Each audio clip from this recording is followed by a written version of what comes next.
আগের ব্লগে তোমরা অলরেডি দেখে নিয়েছো যে জগন্নাথ দেবের জন্য রান্না করেছিলাম চালের পায়েস, 5 রকমের ভাজা, লুচি।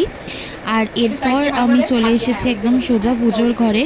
একে একে ঠাকুরকে মালা পরিয়ে নিচ্ছি, ফুল দিয়ে নেব, তারপর ভোগ নিবেদন করব, তারপরে করব আরতি। এইভাবেই পুজো সম্পন্ন করব। বাইরে থেকে পুরোহিত থেকে আমরা পুজো করাই না, নিজের হাতেই পুজো করি।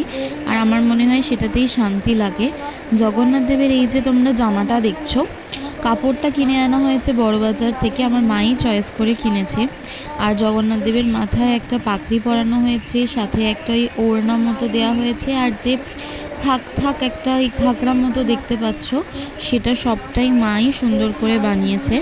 তো আমরা নিজের হাতেই জগন্নাথ দেব বলো বা সাই বাবা বলো, জামা তৈরি করতে পছন্দ করি। সব সময় হয়তো করে উঠতে পারি না, কারণ এগুলো তো অনেকটা সময় সাপেক্ষ ব্যাপার। বাট চেষ্টা করি যে স্পেশাল দিনগুলো, যেরকম ধরো জন্মাষ্টমী বা সাই বাবার তিরোধান দিবস বা গুরু পূর্ণিমা, এই দিনগুলোতে নিজের হাতে তৈরি জামা পরিয়ে নিজের হাতে তৈরি খাবার বা ভোগ ঠাকুরকে নিবেদন করার। আমার মনে হয় যে ভগবান তো আমাদের জন্য এত করেছে, আমাদের তার জন্য করার কোনো সাধ্যই নেই। বাট এইটুকু করেই হয়তো নিজের মনকে সন্তুষ্ট করা আর কি।